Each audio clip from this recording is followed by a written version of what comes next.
Кыргызстанда жабдықталған учкан мүлктөр боюнча атайын өкмөттүн буйругу чыккан. Бул 6 февраль күнү 36 буйрук. Биз ушул жабдықталган учкан мүлктөр боюнча Ысык-Көл областында кандай иштер жүрүп атат, жеринде Айчапа министрлиги кандай жардам бере алат деген мындай таризде бүгүнкү күндө атайын Ысык-Көлгө бир топ жетекчилер менен чогуу келдик. Биз мындай ойлогондой бүгүнкү күндө чоң мындай проблема бул болбойт. Себеби дегенде жазгы талаа жумуштарын өткөрүүдө өз негизинен биз 5 маселеге токтойбуз. Бул үрөн, анан күйүүчү майлоочу материалдар, жер земткич, анан техникалык даярдык, анан финансылык колдоо. Бул маселе боюнча бүгүн өкмөт бир топ мындай жумуштарды алдыга жылдырды. Мен ойлойм, жазгы талаа жумуштары боюнча мындай чоң проблема болбойт. Айдап сөйгө боюнча кандай бир мындай өсүмдүктөрдү биз адамдарга суу чечилет дегендарга.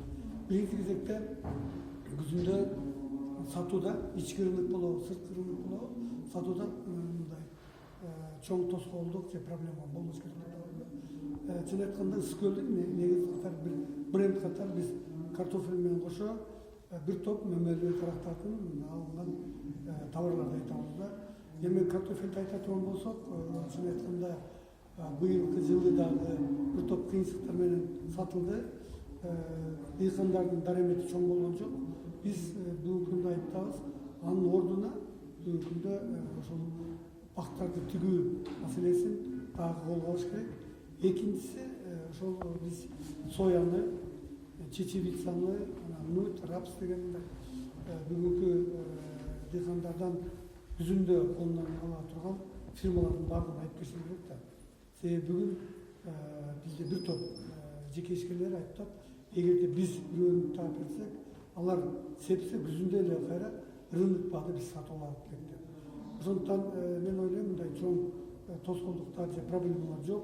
Күйүүчү майлоочу материалдар боюнча дагы, серсемдиктер боюнча дагы эч кандай мындай чоң проблема болбойт. Себеби дегенде Айчарма министрлиги менен тийиштүү ассоциациялардын ордунда азыр меморандумдар, келишимдер бар.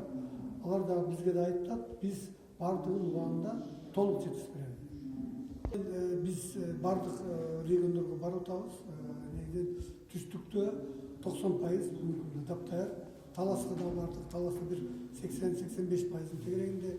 Кече биз Нарын областында болдук.